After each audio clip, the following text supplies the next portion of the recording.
사랑하는 성도 여러분, 오늘은 우리 가족들과 함께 우리 어린아이부터 시작해서 할아버지 할머니까지 3대가 함께 예배는 드리는 날인데, 저는 믿음의 시리즈, 믿음으로 인생을 어떻게 직면할 것인가 시리즈 설교를 하다가 한 번 남았는데, 오늘은 또 명절 주일이기 때문에 우리 아이들과 나눌 말씀을 생각하면서 기도하다가, 하나님, 우리 아이들과 또 아이들도 쉽게 이해할 수 있고 또 아이들의 인생에도 정말 1년에 한 2번 정도 함께 예배 드리는데 아이들에게 정말 좋은 말씀이 뭘까요? 기도하다가 아이 창세기 37장에서 41장에 나와 있는 요셉 이야기를 통해 하나님께서 우리에게 들려주는 음성을 함께 듣고자 했습니다. 오늘 설교 제목은 뭐냐면, 꿈과 소망이 물거품이 되고 시간이 멈춰 있을 때. 꿈과 소망이 물거품이 되고 시간이 멈춰 있을 때, 이란 제목으로 하나의 음성을 듣기를 원합니다. 여러분, 우리 아이들이 제일 좋아하는 게 뭘까요? 4살, 5살, 6살, 7살 이런 아이들이 제일 좋아하는 게 뭘까요? 가장 갖고 싶어 하는 게 자기가 좋아하는 캐릭터의 장난감. 우리 애들 표정이 달라졌어요. 자기가 좋아하는 캐릭터의 장난감을 갖는 거예요. 저도 그제 7살 된 손자, 9살 된 손녀를 데리고 장난감 가게를 가지 않겠습니까? 그래서 장난감을 사려고 하는데요, 진열을 정말 잘 해놨더라고요. 1단, 2단, 3단, 4단으로 이렇게 되어 있는데요, 애들 눈높이에 있는 상품이 제일 비싸고 그래서 애들이 이거 사주세요 하게 하려고 그 라인은 보통 10몇만 원대예요. 정말 비싸더라고요. 그리고 이제 4단, 제일 밑에 있는 것은 조금 싸고 제일 밑에 있는 게 제일 싸더군요. 그런데 이제 손자가 이래요. 할아버지, 이거 비싸겠지요? 이렇게 얘기를 해요. 왜냐하면 엄마한테 비싼 거 사면 혼난다는 거 알기 때문에, 또 이제 할아버지도 생각하고 엄마 눈치도 보면서 이건 할아버지 비싸겠지요? 그러더라고요. 이제 제 기준은 뭐냐면, 너무 비싼 건 안 되고, 뭐 조금 쓰다가 또 다른 친구들 물려주기도 하지만 너무 비싼 건 살 수가 없어서 4만 몇천 원대를 하나를 사줬거든요. 그랬더니요, 그게 양이 안 찼는지 저 밑에 있는 조그마한 거 또 집더라고요. 할아버지, 이거 하나 더요? 그렇게 해서 두 아이에게 선물을 사줬는데, 우리 아이들이 제일 좋아하는 것은 자기 캐릭터, 자기 좋아하는 캐릭터의 선물을 갖는 거예요. 그런데 이 아이가 생각할 때는 또 지가 원하는 대로 안 될 수도 있어요. 좀 크고 제일 비싼 거 사고자 했을 텐데 또 그것도 마음대로 안 된 거죠. 또 여러분, 우리 중고등부 친구들의 제일 좋아하는 소망은 무엇일까요? 제일 좋아하는 거. 성적이 올라가고 특정 과목 공부를 잘하는 거지 않겠어요? 그렇죠? 우리 청년 대학생들의 소원은 뭘까요? 좋은 취업, 미래에 대한 안정성이겠죠. 그러면 우리 어른들의 소원은 뭘까요? 자, 50, 60, 70 넘으신 분들, 우리 어른들의 소원은 뭘까요? 특히 50, 60 넘으시면 노후까지도 경제적인 안정, 그리고 가족 구성원들의 건강.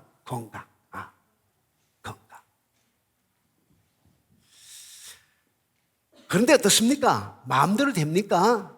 공부도 마음대로 안 돼. 대학 들어가는 것도 마음대로 안 돼. 사업도 마음대로 안 돼. 직장도 내 마음대로 잘 안 돼. 또 건강도 나이 들면 내 마음대로 아파. 여기도 아프고 저기도 아프고. 오늘 저쪽에서 일부 예배를 인도를 했는데요, 우리 한 분 권사님이 뒤에 앉아서 자꾸 이렇게 만지시더라고요. 그래서 이 종은 이 목사님 생각하면서, 명절 맞이하시느라고 많은 일을 하셔서 팔이 아프시는가 보네. 속으로 기도했어요. 하나님, 명절 때문에 많이 바쁘니 팔꿈치가 아프신가 봐요. 우리 권사님 팔꿈치를 치료해 주세요라고 혼자 기도했는데 다 마음대로 안 되는 거예요.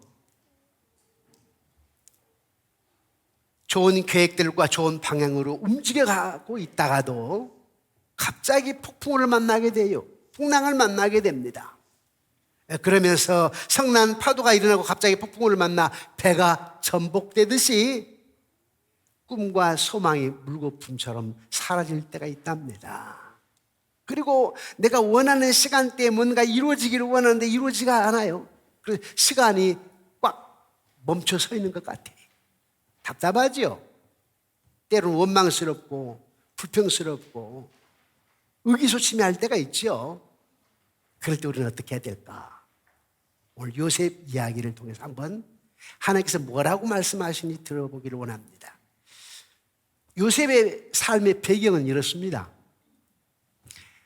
요셉은 아버지 야곱의 12아들 중에 11번째 아들이에요. 야곱에게는 아내가 4명이 있었답니다. 그런데 제일 사랑하는 아내가 라헬이에요. 라헬을 그토록 사랑하는데 라헬이 낳은 아이, 첫 아이가 바로 요셉. 두 번째 아이는 막내 12번째 베냐민. 그런데 이 야곱은 라헬을 그렇게 사랑하는 아내였기 때문에 라헬에게서 낳은 요셉을 너무너무 사랑했어요. 그래서 요셉은 어떤 옷을 입혔느냐 하니까 여러 색깔이 있는 채색 옷을 입혔어요.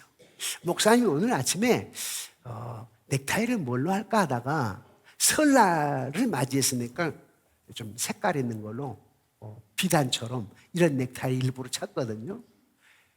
요셉의 옷은 이렇게 여러 색깔로 되어 있는 채색 옷을 일부러 입혔어.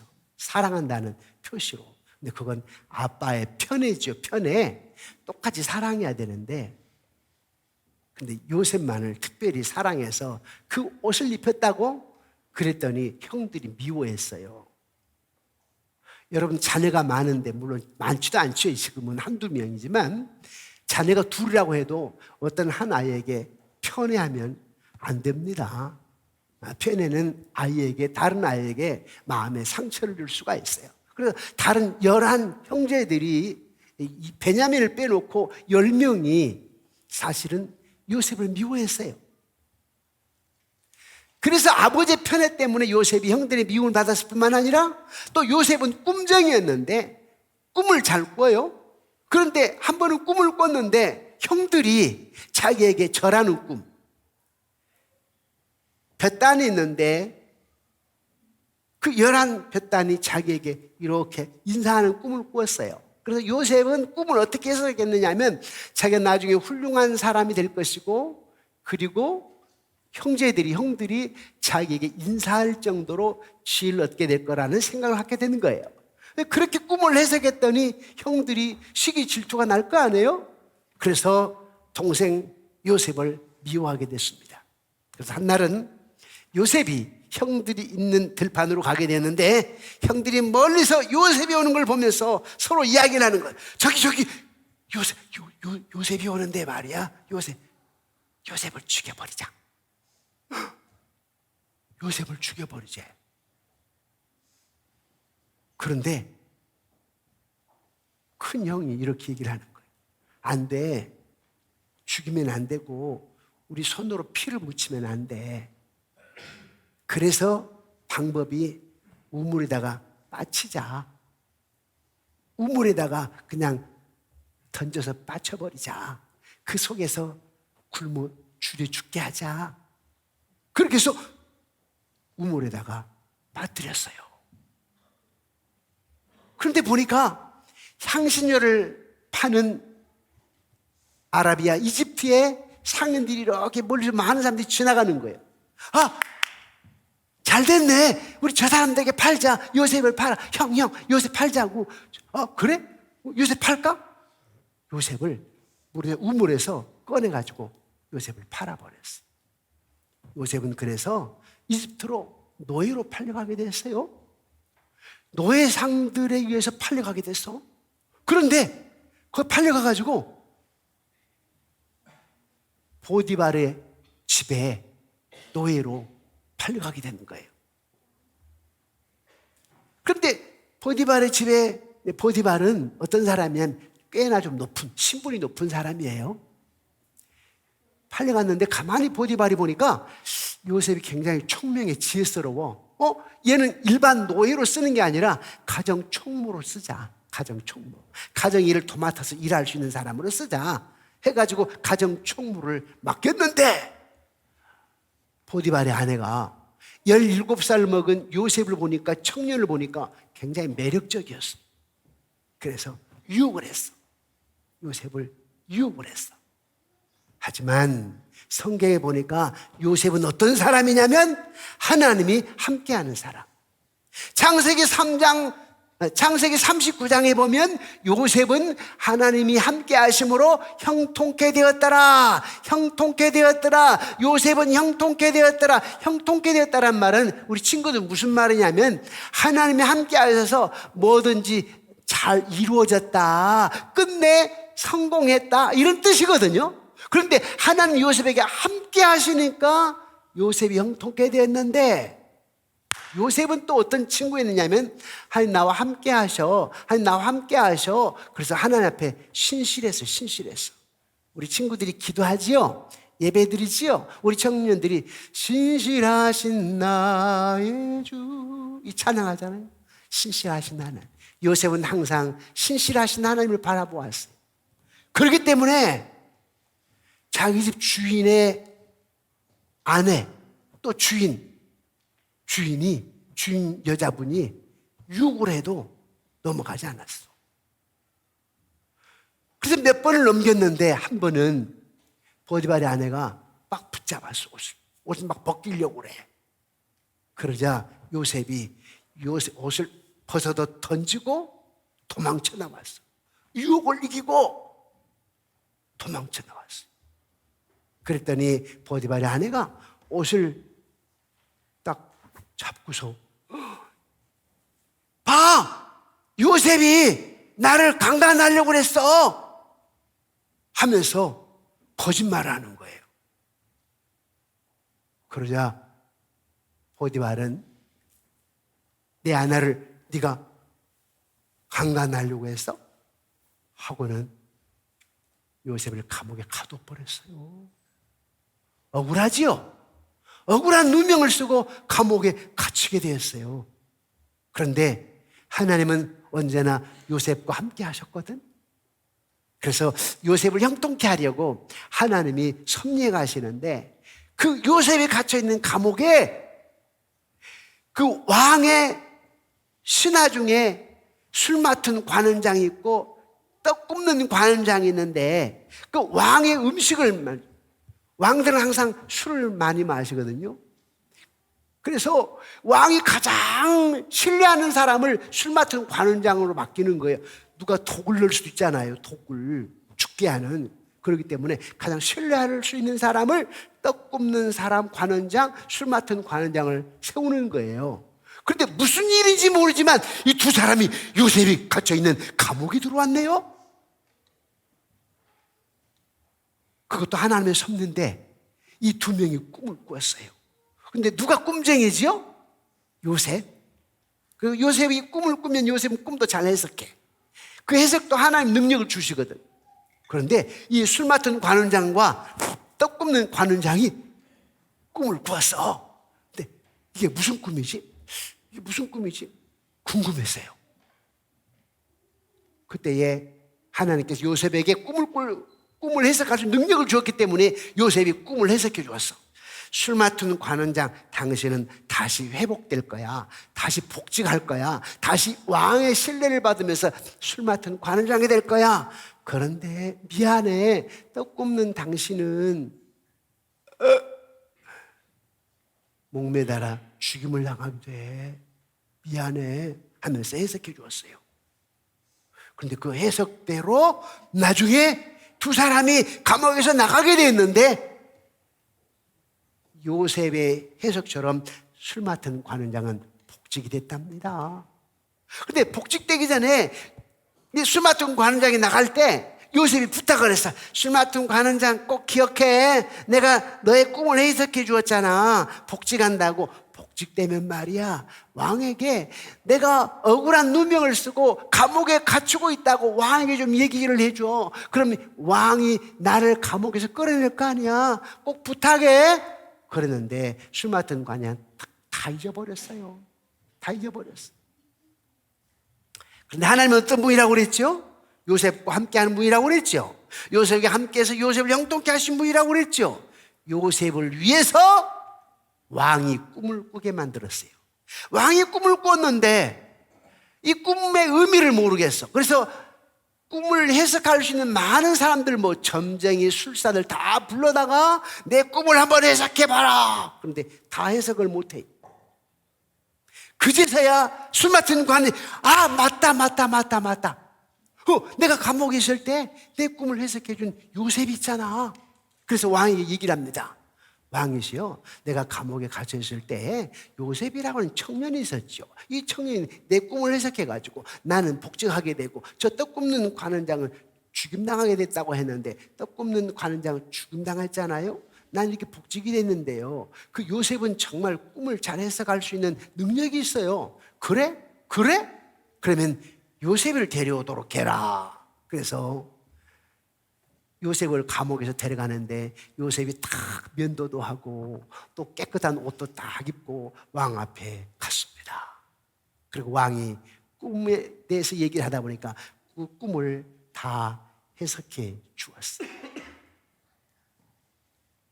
그러면서 요셉은 나중에 국무총리가 되게 됐는데, 자, 이러한 삶의 요셉의 배경 가운데서 우리에게 주는 교훈이 무엇일까?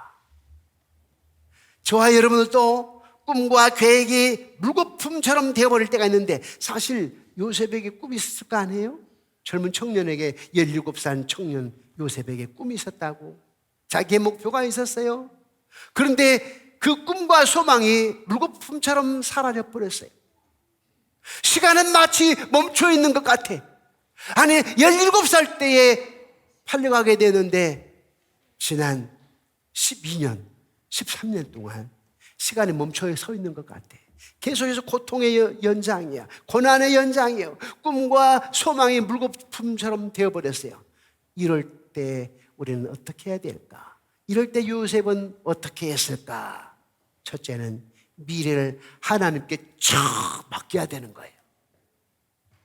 우리의 꿈과 소망이 물거품처럼 됐을 때, 내 마음대로 안 될 때, 첫째 어떻게 해야 된다고요? 미래를 하나님께 맡겨야 된다. 따라서 할까요?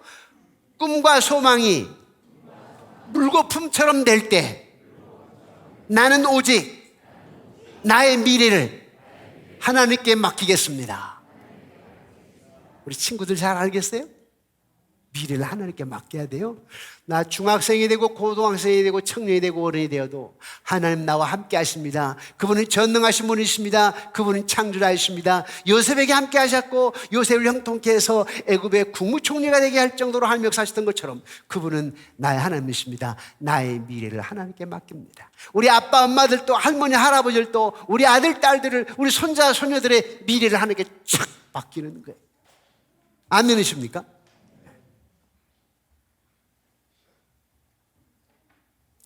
주님의 뜻이 이루어지도록. 근데 우리는 내 꿈이 이루어지길 원한다고요. 내 계획이 이루어지길 원해요. 하나님은 아니에요. 여러분들 하여금 꿈과 계획을 딱 짜가지고 해서 하나님 나 이렇게 되게 해주세요, 이래란 말이 아니에요. 물론 여러분들이 꿈과 계획은 있어야 돼요. 그러나 그 꿈과 계획도 하나님께 뜻을 물어야 돼. 주님이 기뻐하실 것이 무엇일까? 주님 원하는 것이 무엇일까 하면서 꿈과 계획을 세워야 기도해야 되고, 그러나 여러분들이 계획했던 꿈과 계획이 여러분 마음대로 안 될 때가 있어요. 그러나 그때는 어떤 때나 하나님의 계획, 하나님의 목적대로 이루어 가실 때랍니다. 하나님의 계획이 있어요. 목사님도 학교 선생님이 될까, 또 공대를 나와가지고 돈을 많이 벌까, 기술사가 될까, 그런 꿈이었어요. 그런데 하나님은 아니셨어요. 하나님은 주의 종, 목회의 길로 들어서게 하셨지요. 목사님은 대학교 시험 보러 와가지고 3명이 같이 왔다가 2명 친구는 합격을 하고 목사님만 떨어졌어요. 그 친구들은 얼마나 좋아요? 목사님은 창피했고, 여러분들이 그러면 안 되지만 그때는 목사님이 하나님을 안 믿었기 때문에 잘 살아야 할까? 그랬어요. 그런데 지금 생각해 보니까 하나님은 내 계획, 내 뜻을 이루신 건 아니지만 하나님의 계획, 하나님의 목적을 이루시면서 지금이야말로 정말 하나님 원더풀 하나님, 정말 하나님 놀라우신 분이야 고백하며 찬양하게 만드셨어요. 하나님은 여러분들의 삶을 향한 오묘한 놀라운 계획을 갖고 계시기 때문에 여러분 미래를 쫙 하나님께 맡기기를 원합니다. 저를 따라서 해봐요. 하나님, 손을 펴고 하나님, 나의 미래를 하나님께 맡깁니다. 아멘. 하나님께 맡깁시다.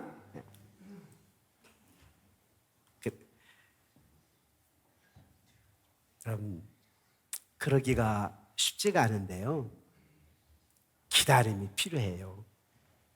두 번째는 하나님의 시간에 조용히 머물러 있어야 돼요. 아까 첫 번째는 미래를 하나님께 척 맡긴다면, 두 번째는 하나님의 시간에 조용히 머물러 있어야 해요. 기다림이 중요한 거예요. 기다림. 선지자들이 몇천 년 동안 예수님이 오신다고 그렇게 말씀을 했거든요. 근데 예수님 금방 왔어요? 안 왔어요. 구약성경 마지막 성경이 말라기인데, 말라기 선지자가 오실 예수님에 대해서 얘기를 했지만은 그러고도 400년이나 지난 뒤에 예수님이 오셨어요. 여러분, 모세 한번 보세요. 모세가 40세까지 바로의 궁에서 공부를 배웠다고요? 모세는 많은 학문과 기술을 연마를 했어요. 싸우는 것도 연마하고 공부도 하고 말입니다. 그래서 이쯤이면 내가 왕을 하더라도 잘 다스릴 수 있을 거야 라고 했지만은 하나님은 40세에 모세를 미디안 광야로 보내셨어요. 왜냐하면 어느 날 히브리 사람과 애굽 사람이 싸우는데 모세의 마음속에는 나는 히브리 사람이야. 어릴 때부터 엄마가 모세야 너는 히브리 사람이야. 하나님의 사람이야. 하나님을 경외하는 사람이야. 이스라엘 백성들은 하나님의 사람이란다. 너는 이스라엘 사람이야. 너는 하나님의 사람이야. 이 바로의 궁에 있지만은 너는 애굽 사람이 아니야. 하나님의 사람이야. 이스라엘 사람이야. 참고 있다고. 그래서 머릿속에, 마음속에 나는 히브리 사람, 나는 하나님의 사람.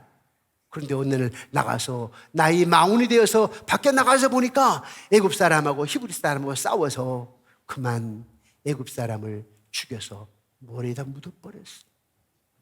그 다음날 나갔더니 이제는 히브리 사람과 히브리 사람 자기 동족끼리 싸워. 그래서 내 민족끼리 싸우니까 모세가 왜 내 민족끼리 싸우냐 그랬더니 그 중에 한 사람이 어제 그 히브리 사람이었어요. 그 사람이 이렇게 말하는 거예요. 어제는 네가 애굽 사람을 죽이더니 오늘은 나를 죽이려고 하는구나. 그런 바람에 들통이 나가지고 모세가 미디안 광야로 도망을 쳤는데 그것도 하나님의 섭리, 하나님의 역사예요. 왜요? 모세를 미디안 광야에서 40년 동안 1대1로 훈련시켜가 주님만 바라봐, 하나님만 바라봐 라고 해가지고 나중에 이스라엘 민족을 애굽에서 구원해내는데 훌륭한 지도자, 주님만 바라보게 해가지고 승리케 하려고 그렇게 훈련시키기 위한 것이었어요. 그래서 미디안 광야에서 40년 동안 주님만 바라보고 하나님께 기도하고, 아는 이는 없고 친척도 없고 친구도 없고 백화점도 없고 베스킨 라빈스도 없고 햄버거도 없고 맥도날드도 없고 그런 곳에서 철저하게 주님만 바라보게 되었어요. 그러기를 1년, 10년, 20년, 40년. 40년 지나 모세 80세가 되었을 때 하나님 모세를 애굽으로 보내서 이스라엘 민족을 구원하게 했어요. 그러니까 무려 몇 년을 기다렸어요? 40년. 여러분, 마리아와 마르다 그 오빠가 누구예요? 이름이 나사로. 나사로는 예수님이 그렇게 친구처럼 사랑했어요. 근데 이 나사로가 병이 들어서 죽게 되었어요. 나사로가 병들어 죽어가게 될 때에 두교 동생 마리아와 마르다가 사람을 보냈어요. 예수님께 당신의 친구 나사로가 죽어가고 있어요. 우리 오빠 나사로가 병들어 죽어가고 있어요. 예수님 빨리 와서 당신의 친구를 좀 고쳐주세요 하고 사람을 보냈는데 예수님이 뛰어와야 되는데 뛰어오지 않았어요. 그리고 예수님은 오히려 천천히, 언제까지? 나사로가 죽을 때까지. 사실은 일부러, 지금 다 아시거든요. 일부러. 왜냐하면 지금 왜 오셨는가? 예수님은 어떤 분인가를 나타내 보이셔야 돼. 주님은 우리에게 생명 주러 오신 분, 죽은 자를 살리러 오신 분, 그걸 가르쳐 주기 위한 것이었어요. 와서 보니까 이미 나사로는 죽었고 4일 돼버렸어요. 썩고 냄새나요. 그러니까 마리아 마르다가 뭐라고 그래요? 이제 늦었어요. 다 끝났어요. 빨리 오셔야지. 친족 오셨어야지. 죽었다니까. 예수님 당신의 친구 나사로 죽었어 하면서 약간 원망 불평하는 것 같았어요. 그런데 예수님께서 일으켜 세웠어요. 살렸어요. 나사로가 죽기 전에 마리다의 마음대로 됐습니까? 마리아의 계획대로 되었어요? 안 됐죠. 빨리 오셨어야 됐는데 마음대로 안 됐어요. 지나놓고 보니까 어떻게 됐어요? 하나님이 나사로를 살리셨는데 하나님은 언제나 우리와 함께 하신다. 하나님 어떤 분이라? 살아계신 분이라. 하나님 어떤 분이라? 결국 좋은 것을 주기를 원하신 분이라. 그래서 우리가 내 꿈과 소망이 물거품이 될 때 우리는 조용히 하나님의 때를 기다리는 거예요. 주님의 뜻을 이루소서. 주님 뜻대로 살기로 했네. 주님 뜻대로 살기로 했네. 주님 뜻대로 살기로 했네. 뒤돌아서지 않겠네. 신실하신 나의 주, 신실하신 나의 주 하면서 주님의 때를 기다려야 돼요.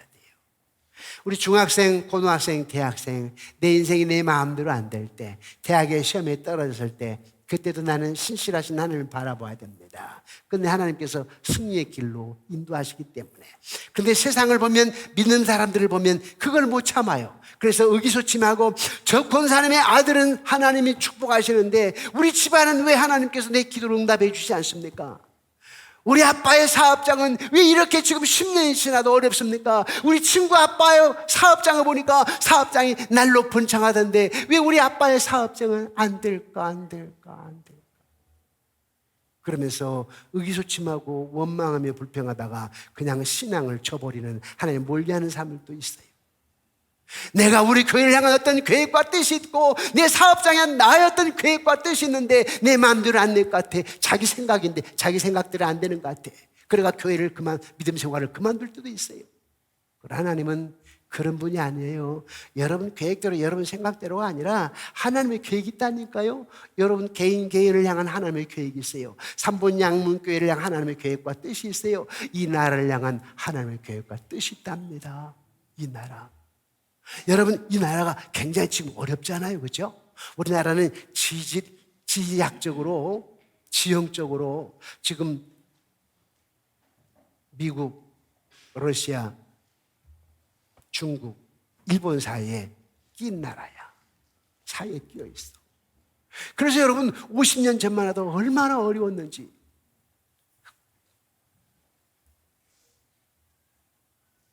(50년) (60년) 전만 하더라도 이 나라는요, 여러분 길가에 가면 그런 없지만 목사님이 어렸을 때 보면 막 길가에 사람들이 응아를 내놔.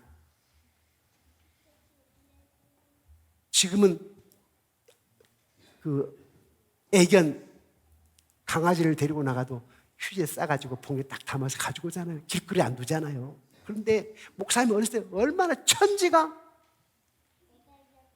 개똥도 개똥이지만 사람도 다 버려진 거, 얼마나 냄새나고 정말 가난했어요. 그때 필리핀은요 우리보다 몇 배나 잘 살았어요. 여러분 1910년도 그리고 1950년도 그때 지금 아르헨티나 세계에서 7번째로 잘 살았고요. 베네수엘라 세계에서 4번째로 잘 살았어요. 그래서 지금 아르헨티나, 베네수엘라는 인구 40%가 쓰레기 더미에서 주워 먹고 살아. 이게 말이 돼요? 40%가, 사람들 40%가 저 난지도 같은 쓰레기 더미에서 뭐 먹을 것만 뒤지면서 산다니까요. 여러분, 축구 좋아하는 친구들, 메시 축구 잘하잖아요. 돈 많이 벌었잖아요. 메시 한 사람 거 안 돼요. 그런데 메시의 고국 아르헨티나는 40%가 쓰레기 때문에 주워 먹고 산다니까. 그렇게 몇십 년 전에 잘 살았는데 왜 그런지 아세요? 하나님 버려서 그래요. 하나님으로 벌어져가지고 그 나라들이 베네수엘라, 아르헨티나가 무슬림화 됐다니까. 이슬람화가 돼버렸어요. 여러분, 영국이나 독일이나 프랑스 사실 우리보다 더 못 살아. 더 잘 사는 것 같은데 실제로 사는 모습은 여러분보다 훨씬 더 못 먹고 훨씬 옷도 좋은 옷 못 입어요. 왜 그렇게 됐어요? 영국이나 독일이나 프랑스가 갈수록 무슬림화 되어버렸어요. 하나님 버렸다니까. 하나님 없어요. 하나님 없어. 다행히도 지금 영국에 10대들이 천천히 돌아오고 있대요. 영국의 10대들이 이제 조금씩 돌아오고 있대요. 우리나라도 갈수록 젊은이들이 교회를 떠나요. 한국 교회에 70% 교회가 주일학교 없다니까. 그리고 지금 코로나 이후에 30대, 40대 우리 친구들 아빠, 엄마 나이 때 많은 사람들이 교회로 돌아와서 교회가 85%가 회복이 됐어. 그런데 15%는 교회 안 나와. 근데 15% 가운데 대부분이 몇 살이냐니까 30대, 40대래요. 30대, 40대. 뿐만 아니라 앞으로 5년 후에 30대, 40대가 교회를 떠나겠대요. 교회를. 설문조사를 해봤더니. 왜요? 살고자. 내 인생의 계획과 내 인생의 목표대로 살아보려고. 내 꿈과 소망을 이루기 위해서 내 꿈, 내 소망 때문에 떠나겠대요. 어떻게 될까요? 나라가 어떻게 될까요? 그들의 삶이 어떻게 될까요? 아르헨티나, 베네수엘라, 지금 프랑스, 영국, 독일처럼 갈수록 어려워요. 하나님을 찾지 않고서는 안 돼요. 내 마음대로 안 될 때 내가 조용히 하나님의 시계를 바라보면서 소망을 가져야 되고, 뿐만 아니라 하나님이 일하신다. 내가 지금 내 마음대로 뭔가 안 될 때 그래도 주님은 일하신다. 주가 일하시네, 주가 일하시네, 주가 일하시네. 어떤 상황 속에서도 주가 일하시네. 목사님도 목회를 하면서 답답할 때가 있었거든요. 교회를 지었는데요. 허벌판이었잖아요. 교인들이 안 와요. 목사님 친구는 저 수지에다가 개척을 했는데 목사님하고 개척 한 1년 반 정도 차이거든요. 목사님 먼저 개척을 했어요. 우리 교회가 교인이 더 많았어요. 그리고 똑같이 한 500~600명 됐을 때 그 친구 교회도 한 500~600명이 되었고, 그때 우리는 교회를 지었는데 헛벌판이고 그 친구는 수지에다 교회를 지었는데 수지에 아파트가 막 우후죽순처럼 높은 아파트. 우리는 뭐 14층, 15층이잖아요. 거기는 뭐 30층, 27층 아파트가 또 뭐 민영 아파트라는 게 있잖아요. 쫙 올라가는 주위에. 그러더니 우리 교회보다 한 3배는 더 성장했어요. 그때 목사님이 생각해봐서, 하나님 답답해요. 하나님 나는 교회를 건축하면 빨리 성장할 줄 알았는데, 물론 시대적인 영향도 있지만은 왜 그렇죠? 친구 교회는 우후죽순처럼 아파트가 들어오면서 벌써 몇천 명이 됐는데 그게 사람의 생각이에요. 그게 사람의 계획이에요. 그러나 지금 와서 보니 하나님께서 정 목사야, 너를 향한 나의 계획이 있단다. 너를 통해서 내가 하고자 하는 목적이 있단다. 요 근래에 하나님 더욱더 저에게, 목사에게 얘기해 주고 계세요. 원대한 하나님의 계획이 있단다. 민족을 살리는 저 남북 통일이 이루어질 때에 북한 5,000개 교회를 회복시켜야 될 어떤 사명, 하는 원대한 계획이 있어요. 여러분 인생에도 역시 마찬가지. 우리 혹시 여기에 70이 넘으시고 80이 넘으셔서도 여러분들이 지금 인생을 포기할 나이가 아니에요. 여러분들의 기도를 통해서, 여러분 직접 나가서 선교를 못 하시더라도 여러분들의 기도를 통해서 하나님 뜻을 이루어 나가신답니다. 우리 70대신 80대신 우리 장모님, 권사님, 집사님, 내 몸 여기저기 아프고 내가 교회에서 뭐 할 일이 뭐가 있겠나 싶어도 여러분들의 새벽을 깨워서 기도하고 평상시에 나라 민족을 위해서 기도할 때 하나님은 살아계시고 이 나라 이 민족을 통해서 땅까지 복음이 전파되게 하리라. 저 백령도를 중심으로 해가지고 솔에 한국 최초의 교회 지금 장사포를 막 쏘는 그 지역으로 복음이 전파되게 하시고, 저 제주도에서 우리 이쪽을 지나가는 1번 국도로 그리고 통일로로 경의선으로 향해서 중간 도로로 저 북한까지 이게 통일선, 독도에서 울릉도를 향하여 저 북한으로 생명선, 영국 그린위치 천문을 중심으로 해서 삼축으로 해가지고 저 북한 땅으로 복음이 전파되게 해가지고, 저 북녘 땅에 복음으로 통일, 이념으로 통일이 아니에요. 복음으로 통일이 이루어진 뒤에 이 대한민국이 하나가 되어서 세계 복음화에 앞장설 주시는 하나님의 영적인 이스라엘 나라가 되게 하여 주옵소서 기도하는 거예요. 그 기도하면 이루어집니다. 그래서 지금은 굉장히 이 나라가 위태해요. 미국이 중국을 견제하잖아요. 구소련이 말입니다. 중국에게 대드니까 두 번째 G2 나라 소련이 대드니까 소련을 무너뜨려야 되겠다 해서 미국 무너뜨리는데 그 방법이 뭐냐? 중국하고 손잡고 중국에다가 공장 세워주고 중국 하고 싶고 다 해주는 거예요. 그리고 소련을 무너뜨렸어. 소련이 다 무너졌어. 다 나뉘어졌어요. 중국을 키웠는데 이제 중국이 대들어. G2 나라가 돼가지고 이제 미국에 대들어. 뭘까 하고 머리 부딪히며 대들어. 그랬더니 미국이 대들어? 그래서 니네들 공장 옮겨버릴 거야. 멕시코로, 인도로 다 옮겨버려. 야, 유럽 나라들, EU 나라들, 한국이 일본이고 중국 제품들 사용하지 마. 중국이 무너지고 있어요. 그렇죠? 중국이 가만히 있겠어요? 어떻게 살아봐야 되겠는데? 대만 공격하려고 하잖아요. 그랬더니 미국이 한미일 더욱더 동맹을 강화시켜가지고 중국이 만약에 대만을 공격하게 되면 일본에 있는 미군들 투입, 한국에 있는 미군들 대만으로 투입, 그리고 한국에는 물어. 너희들 어떡할래? 우리 도와서 싸울래 안 싸울래? 선택권 너희들에게 있어. 근데 만약에 안 싸우면 어떻게 되는지 알아요? 그래? 우리 어려울 때 너희 돕지 않아? 한국 경제 내가 무너뜨릴 거야. 놔둬버려. 그러면 아르헨티나, 베네수엘라쯤 됩니다. 몇십 년, 필리핀, 5, 60년 전에 필리핀보다 훨씬 잘했어. 필리핀에서 미군 철수하니까 필리핀 그렇게 돼버렸잖아, 지금. 그렇게 돼요. 이러던 시대적인 상황 속에 아주 애매한 상황 속에 우리가 놓여 있어요. 근데 이때 저와 여러분들 나라 민을 기도하며 신실하신 나의 주가 일하시네.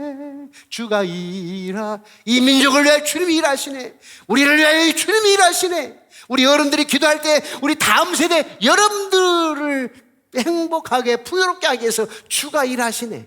이 목사님 목회하면서요, 한 3번 양무교회 목사로 끝나는 것이 아니라 무슨 생각을 하냐면 이 나라를 어떻게 하면 살릴까? 이 나라가 어떻게 하면 풍요로울 수가? 어떻게 하면 이 나라가 세계 복음에 앞장설 수 있을까? 어떻게 하면 우리 아이들이 젊은이 다음 세대에 꿈을 꾸며 다음에 행복해 할까? 큰 테두리로 기도하면서 큰 테두리를 향하여 주님의 뜻하심을 바라보는 거예요.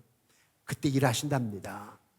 우리 친구들, 여러분들이 학교에서 내가 5등 할 거야, 1등 할 거야, 이것도 중요한데 하나님은 나를 통해서 에스더 왕후처럼 일하게 하실 거야. 하나님이 다니엘처럼 일할 거야. 하나님 요셉처럼 나를 사용하실 거야. 꿈을 꾸게 되고, 지금 내 마음대로 안 될 때 하나님은 시간이 필요하대요. 하나님은 그냥 막 하시는 게 아니라 여러분들 인격을 형성할 수 있는 시간도 필요하시고요. 또 하나님이 여러분을 사용하시기 위해서 하나님의 시간이 필요해. 그렇기 때문에 그때마다 미래를 하나님께 착 맡기고 조용히 하나님의 때를 기다릴 뿐만 아니라 언제 어디서나 항상 주님이 일하시네. 주님이 하셔. 주님께 역사를 맡기며 믿음으로 끝까지 승리하는, 끝까지입니다. 고등학교, 대학교 때까지만 교회 나가는 게 아니에요. 인생 나이 40이 돼도 교회 나가야 돼요. 70이 되고 80이 돼도 교회 나가야 돼요. 그때 하나님 역사하십니다. 그래서 여러분들은 변화없는 믿음으로 신실하신 하나님을 바라며 끝까지 믿음으로 승리하는 우리 양문 가족이 되기를, 또 오늘 이렇게 명절을 맞이해서 아들, 딸, 또 집에 오신 우리 성도님들, 아버지가 우리는 다 한 분이에요. 다 똑같아. 형제 자매예요. 내가 섬기는 지역에서 다르지만 우리는 다 한 형제랍니다. 여러분, 그런 축복이 오늘 이 자리에 참여한 모든 분들에게 있어지기를 주님의 이름으로 축원합니다.